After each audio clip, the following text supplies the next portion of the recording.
저금리가 이루어지고 집값 상승기가 되면 전 국민이 집을 사자 이런 투자자가 다 되는 것 같아요. 이대로 가다간 네. 사실은 집값이 하반기에 더 폭등을 더 오르 지금 상황이라면 뭐 이거는 더 오르죠. 예, 그러면 더 오를 거밖에 없죠. 이거는 사실은 이렇게 사회가 감당이 안 되는 것 같아요.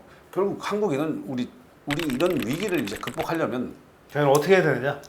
저 생각하기에는 토지 비축 제도의 내실화 신도시 계획을 미리 하자는 거예요.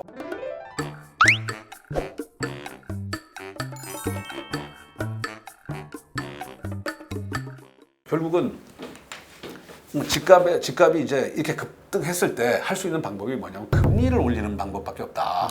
근본적으로 그런데 금리를 올릴 경우는 어떻게 됩니까? 경기에 참 안 좋은 안 좋죠. 그러니까 예. 옛날에 일본의 버블 붕괴, 그다음에 리먼 쇼크, 금리가 급격하게 올랐지 않습니까? 그렇죠. 뭐 발단은 결국 금리의 급격한 인상이죠. 그렇죠. 그래서 결국은 대출 규제하는 나라는 많이 있더라고요. 그러니까 네. 대출 규제를 이제 좀 엄격하게 해가지고 미국도 지금 사실은 이렇게 옛날에 이제 서브프라임 모기지 사태 이후로 이제 그 모기지를 예. 해줄 때 이제 서브프라임 같은 경우는 그렇게 쉽지 않다는 거죠. 예. 뉴질랜드, 스웨덴 이런 나라에서는 뭐냐면 중앙은행에 대해서 금리 결정할 때 주택 시장의 영향을 반영하자 이런 제안을 했다고 합니다. 왜냐하면 이게 사실은 인플레이션을 이제 물가 상승률 범위 내에서 그걸 안정시키기 위한 게 중앙은행의 기본적인 역할이지 않습니까? 그렇죠. 그런데 예. 주택이 반영이 거의 안 되는 모양이에요. 주택이 2배 막 이렇게 올랐는데도 거기에 맞춰서 금리가 조정되는 건 아니니까요. 그러니까 저금리가 이루어지고 집값 상승기가 되면 전 국민이 집을 사자 이런 투자자가 다 되는 것 같아요. 예. 처음에는 다 이거 외국인 때문에 그렇다라고 생각을 했거든요. 그렇죠. 근데 외국인 투자를 완전히 전천 차단했음에도 불구하고 집값이 계속 오른 겁니다.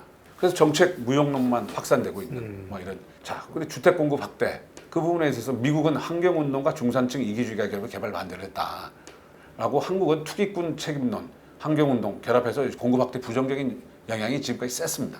근데 지금 현재 집값이 뭐 한국뿐만 아니라 여러 나라 치솟고 있는데 공급 확대 정책이라는 게 우리나라는 특히 어려운 게 아파트 위주지 않습니까? 그렇죠. 우리는 이제 단독주택은 이제 아니고 이제 대규모 이제 공동주택을 짓다 보니까 예. 아파트 최소 4, 5년 그렇죠. 인허가 받는데도 시간이 많이 걸리고 신도시 7, 8년, 재건축 10년 걸립니다.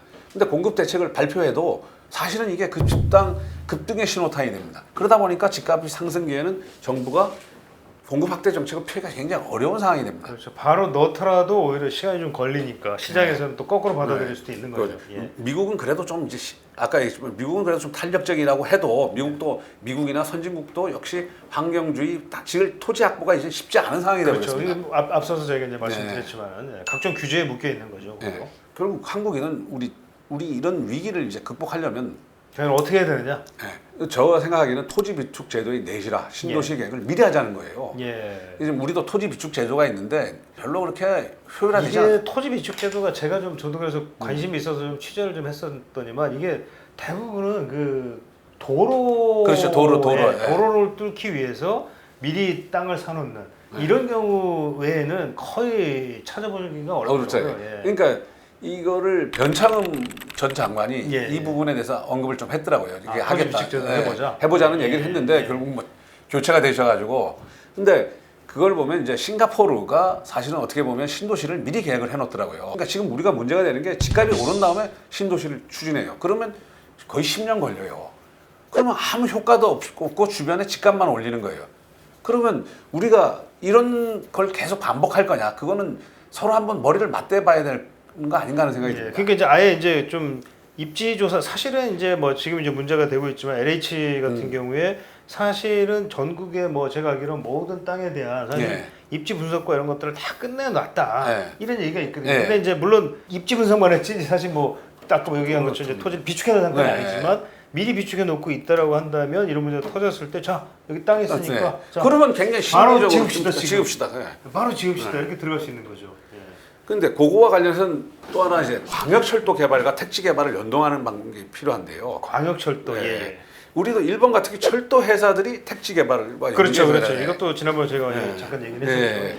그런데 우리는 지금 문제는 신도시 개발하고 그다음에 철도 다시 하고 그러니까 뒤늦게 이제 개발 신도시를 지정하고 자 그럼 여기를 하려니 이거 철도는 없으니까 놓긴 놔야 되겠네. 이제 이런 거죠. 지금 이런 건데 지금 우리 광역철도 만들고 있지 않습니까? 거기에 맞춰서 택지 개발을 무슨 꼭 3만 가구, 10만 가구가 아니라 1000단위, 2000단위, 3000단위라도 그 주변에 만들어 놓으면 굉장히 나중에 그 어찌됐건 이제 이 철도가 이제 뚫리는 순간부터는 바로 이제 사실은 집을 짓거나 해서 주택 수요를 어느 정도 감당해 그렇죠. 줄 수 있는. 그리고 얘기하면 광역철도라는 게 우리 교통의 일종 혁명인데 그렇죠. 이거를 만드는 이유는 사실은 도심 수요를 분산하기 위한 거 아닙니까? 그렇죠. 지금 사실은 GTX가 이제 가장 대표적이지만 GTX 역들이 지금 이제 몇 군데 이제 추가 정착들이 있는데 그 역 주변에 대한 개발 계획들이 아직 아무것도 없거든요. 사실은 이제 막 수립을 하는. 그러니까 이게 벌써 늦은 거죠. 지금. 그렇죠. 예.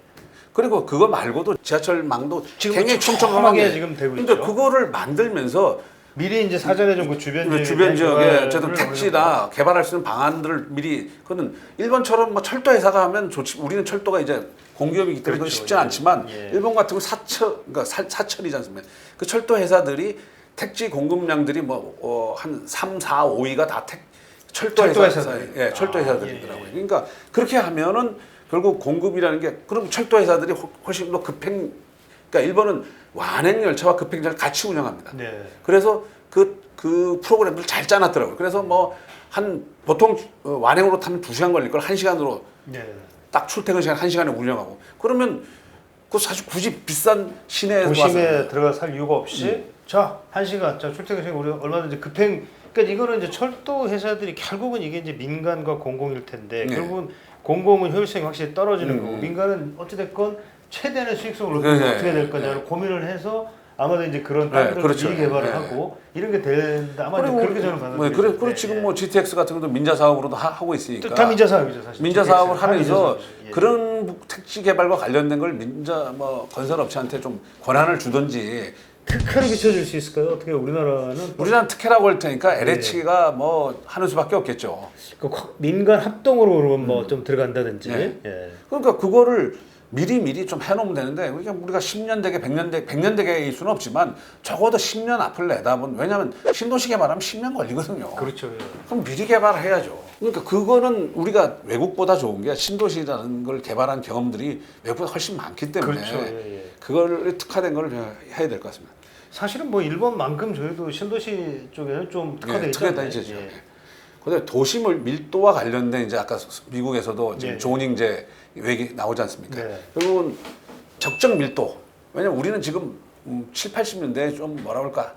이제 낮게 돼 있죠. 낮게 돼 있는 저밀도죠. 그러니까 저밀도, 중밀도 정도라고 해야 될까요? 그러면 이게 사회 문제화되고 사회 갈등을 초래할 정도라면 우리가 적어도 신도시를 개발할 때 중밀도 정도, 그러니까 뭐 좀 도시의 밀도에 대한 논의가 본격적으로 필요한 것 같습니다. 지금은 뭐 예를 들면 평균 용적률이 뭐 세종시도 한 150%에서 180%, 판교도 아마 제가 알기로는 200 이하로 알고 있는데 그러니까 굉장히 뭐 거의 저밀도죠 사실. 200이면 뭐 중밀도라고 저밀도라고. 그다음에 지나치게 공원 용지를 많이 넣는 것도 사실은 문제가 있어요. 녹지공간을 먹어야 한 30%, 40% 넣고. 근데 우리는 다 주변이 산이잖아요. 그렇죠. 그 산이란 산도 자체가 일종의 이미 뭐 녹지인데 그런 걸 감안해서 어떤 도시 개발 방향을 우리가 짓고 있는 신도시가 뭐 1950년대, 60년대 유럽이나 일본에서 했던 도시 계획하고 비슷한 것 같더라고요. 근데 지금 너무 이렇게 왜냐면 사회적 갈등 비용을 생각하면 그렇게 되면 지금 분양가를 더 떨어질 수 있거든요. 그렇죠. 예. 그러니까 사실은 지금 뭐 주택 가격이 문제니까 가격을 낮추려면 저렴 주택을 공급을 해야 되는데 저렴 주택을 공급하려면 방법이 없지 않습니까? 그리고 뭐 그런 얘기도 있어요. 서울 시내 용적률 자체를 좀 상향 조정하자. 재개발 재건축할 때 올려주자. 올려주는 조건으로 대신에 임대주택을 짓게 하자는 그러니까 특혜를 좀 주고. 그래서 전반적으로 왜냐하면 이런 부분에 대한 재논의가 필요한 것 같습니다. 장기 모기지. 최근에 정치권에서 논의되고 많이 이제 요즘 얘기는 나오더라고요. 외국에서는 다 선진국에서 다 하고 있어요. 90%. 이게 물론 집값을 올리는 주범이라는 분석도 있지만 자기가 적어도 이게 무슨 투기적 수요가 아닌 이상은 자기 내 생애 첫 마련 주택 같은 경우 생애 최초 주택자들이라는 90%까지 모기지 해줄 수 있죠. 그렇죠. 뭐 1가구 1주택에 한해서만 최초 주택에 대해서만 지원한다든지 얼마든지 이거는 뭐 옵션을 걸어서 하면은 가능할 것 같습니다. 예. 그다음에 아까 이제 우리 이런 게 전제 조건이 뭐냐면 사회적 협약, 대타협 이런 게 필요해요. 그러니까 밀도를 어떻게 할 것이냐. 상당히 중요한 부분이죠. 주택 목표를 재설정하는 이대로 가다간 사실은 집값이 하반기 더 폭등을 더 지금 상황이라면 뭐 이거는 더 오르죠. 그러면 더 오를 거밖에 없죠. 이거는 사실은 우리 사회가 감당이 안 되는 것 같아요. 영국에서도 이제 그때 이제 나왔던 게 이제 그 내 집 갚기의 운동 같은 거였는데 내 집값 1가구 1주택이 이제 목표다. 그러니까 저희도 사실은 무주택이 저희 정책의 목표로 될 수는 없지 않습니까? 그렇죠. 예, 뭐 누구나 집은 있어야 되기 때문에 1가구 1주택을 갖도록 그러니까 주택 1가구 1주택 장려 정책은 좀 필요하지 않느냐. 근데 이제 이게 이제 자칫 오해를 받아서 이게 집값을 올리는 우려가 있다 이렇게 얘기는 하지만 근데 사실 1가구 1주택은 필요하지 않습니까? 그러니까 집 없이 그냥 뭐 계속 전세 월세를 전전할 수 그렇죠. 없는. 장기적으로 보면 예. 이렇게 경기 상황에 따라서 경기가 좋아지면 집값이 오르고 특히 저금리 이렇게 글로벌하게 저금리 상황이 봉착하면 집값 오르는 불가피하지만 그렇다고 인위적으로 금리를 올릴 수는 없기 때문에 그렇죠. 예, 예. 그럼 결국 공급 확대 말고는 현실적인 정책적 대안이 있느냐? 아까 얘기했지만 저금리 상황에서는 모두가 주택을 사자는 세력으로 돌변했거든요. 그러니까 그렇죠. 예. 아까 뭐 캐나다나 뉴질랜드의 실패, 우리도 마찬가지죠. 투기꾼만 잡으면 집값이 안정될 거다. 근데 뭐 전 국민이 투자자로 바뀌는 거를 그걸 어떻게 할 겁니까? 그러니까 이제 뭐 금리가 낮은 상황에서는 그러니까 집이 만약에 좀 풍부하다. 그때 이제 말씀 결국 이제 공급이죠.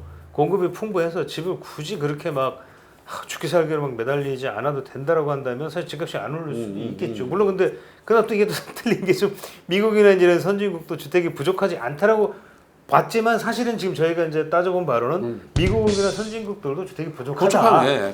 부족하다. 그냥 계속 이제 이 규제라든지 이런 것들, 환경 이런 것들에 묶이다 보니까 적정량을 공급하지 못하고 있다는 건 지금 주제 사실이라는 거죠. 그러니까 단순히 이거를 우리는 뭐 이게 투기뿐이야라고 생각할 수는 없다라는 게 다시 한번 증명이 되는 거기 때문에 그렇다면 결국은 1가구 1주택에 대한 어떤 그 정책적 목표는 좀 확실히 해야 될 필요가 있지 않겠느냐. 그 결국은 역시 공급 외에는 어떤 아니 현실적으로 아닌가 정책이라는 게 뭐. 아니 그러니까 현실적으로 방법이 다른 대안이 있네. 그렇죠. 지금 우리가 정부가 투기꾼 책임론으로 4년을 펼쳤고 그다음에 아까 얘기했지만 뉴질랜드, 캐나다, 예, 거긴 왜 오느냐 그러면 도대체. 중국이 책임이 아니다 이거죠. 예.